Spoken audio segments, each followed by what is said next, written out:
Hey guys, and welcome back to Let's Play the Thousand Year Door.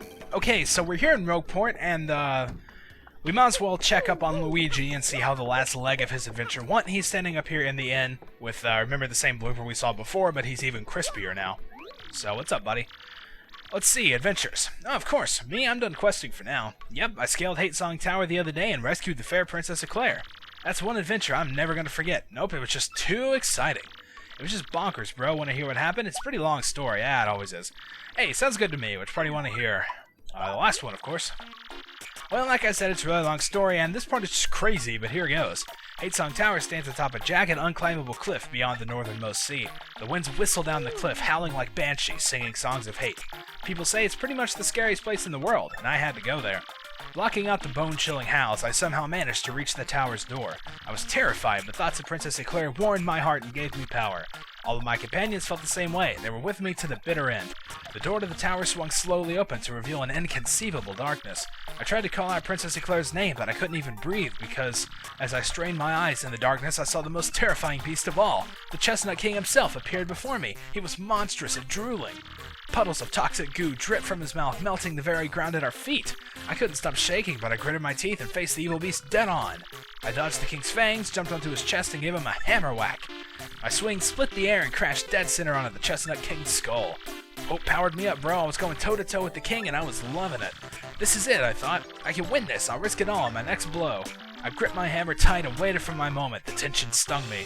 Schwack! The ocean winds raged against the tower windows. With that sound as my call to battle, I advanced with no mercy in my heart. And then what?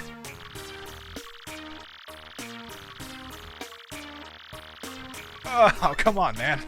I beat him. I defeated the Chestnut King. An even worse beast came next, the Nightmare thing, but I beat it too. I rescued Princess Eclair. It was all over. And then I came back to Rogueport and had a light lunch, and that's about it. I think you're skipping a few things. Huh? You think there's more to the story than that? Not at all. That's it. That's the whole story of the quest for Princess Eclair. The end. But my adventures won't end here, bro. They'll never end. Yep, so we're pretty much left to imagine the vivid details of Luigi's battle on our own. He's not going to tell us. Let's go ahead and talk to the buddy here. Hey, you remember me? It's me, Bluey. Man, that last battle was hairy. You have no idea. I was burnt to a crisp, but I was actually kind of relieved, if you can believe that. But if you want the whole story, you should just ask Luigi here. Wahahaha! Oh yeah, funny. So, it appears as though Luigi has finished off his adventures and saved Princess Eclair, who is nowhere around or anything, but oh well. Okay, I guess that's pretty much just all we're gonna get to hear from him. Okay, so we've got just a few things we need to be doing. The only one that really is coming to mind at the moment is to upgrade Miss Mal's with our final 3 Shine Sprites. So let's go ahead and do that real quick. And then we'll pretty much be ready for the most part. So let's go ahead and do that. Miss Mouse, there we go. Yes, power up the partner. And that's it. I figure I'll leave this animation in this time. Sometimes I cut it out, but, you know, this is the final one. It's the last time we'll get to see it. So savor the moment, I suppose.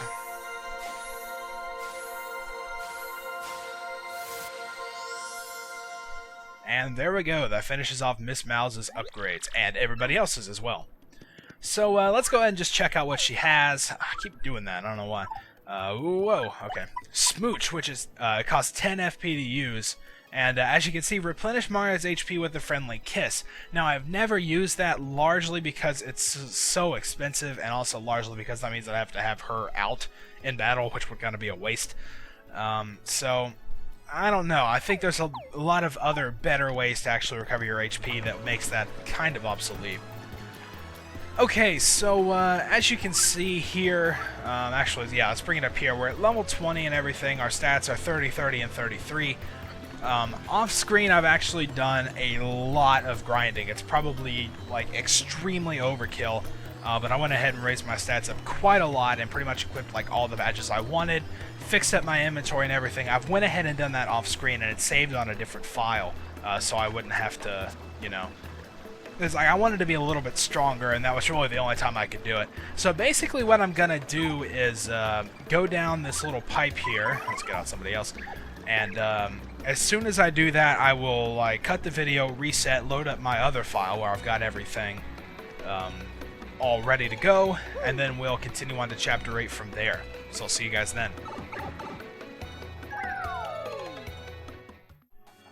Okay, so we're here at the 1000-year door, and this is my grinding file. Prepare to be amazed. There we go, I got all the way up to level 34, and I did that by fighting Amazy Daisies in the on the Twilight Trail area. I got the HP up to 50, the FP up to 40, and my BP up to a whopping 57 from 33. Basically, so I could equip pretty much every badge I want. And as you can see by the gear there, the inventory has 4 Jam and Jellies, 4 Ultra Shrooms, and 2 Life Shrooms. So we're pretty much guaranteed not to die, assuming I don't, completely suck. So let's go ahead and check out what badges we have equipped. Everything's pretty much the same. I've equipped every Damage, Dodge, and Defend Plus, including for the partners that I could find. I also went ahead and put on Feeling Fine and Flower Saver. And I just have Piercing Blow there to take up the other 1 BP. But that's just kind of, extra stuff, I guess. But Flower Saver should help out in conserving FP quite a bit. So there we go. I think that's pretty much all there is. I mean, everyone's still powered up just like you saw before. So really, Mario stats and the badges are pretty much all that's different. And the playtime, of course, which is incredibly long. It took quite a while to do that, but we should be pretty much all ready to go now to start Chapter 8. So let's go ahead and head over to the 1000-year door where Frankly is. What kept you, Mario? Well, it doesn't matter now. I don't think they're in the vicinity anymore. They must have found another way to get through the door. Okay. It's all come down to this. Hurry now, Mario. Hold aloft the last crystal star. Oh, so maybe we'll get to see the animation one more time. I didn't figure it would show it again with the, Oh, it's slightly different this time, of course. Yeah, it's kind of weird how the camera spins around, but everyone always stays facing the camera. That means they would actually, like, slowly be spinning around on the pedestal, like if the camera was standing in place, but we'll let that go for now. So we've brought all 7 of the crystal stars here to the place. And they're going to take their spots. Look, the door!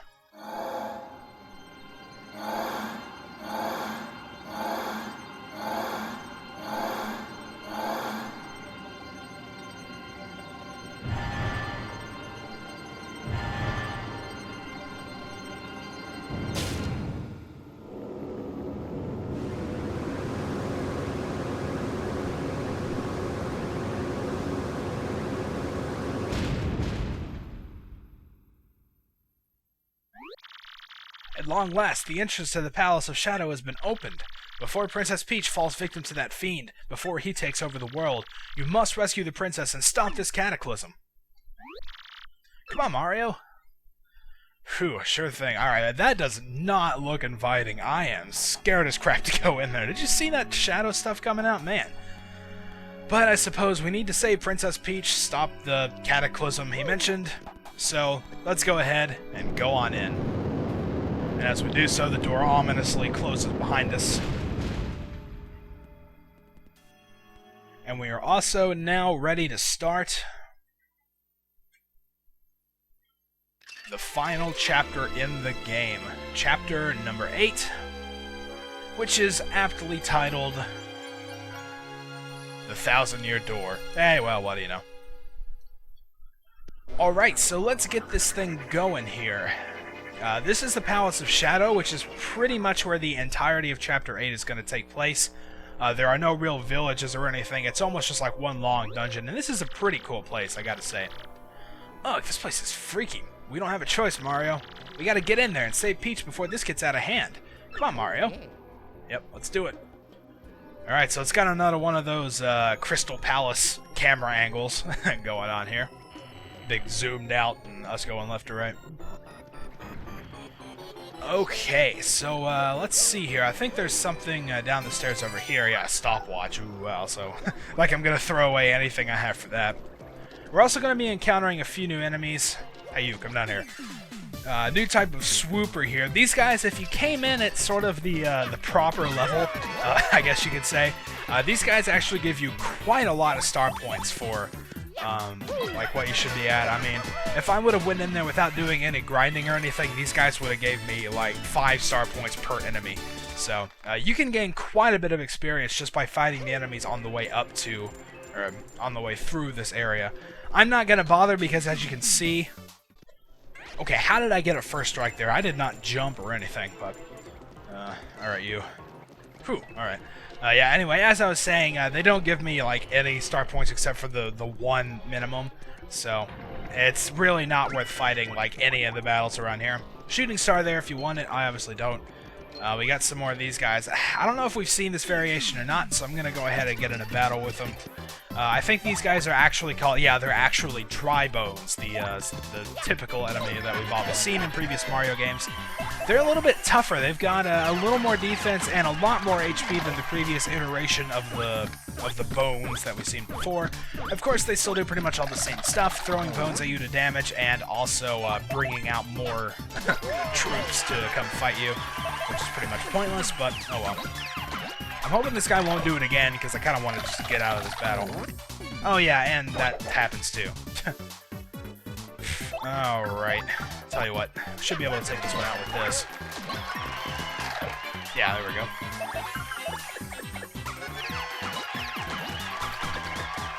Yeah, this is one of those cases where enemies can get really annoying. He also can do that, throw multiple bones at you, but that really only happens when they're low on health. So let's go ahead and take this one out and then have Goombella finish off the last one.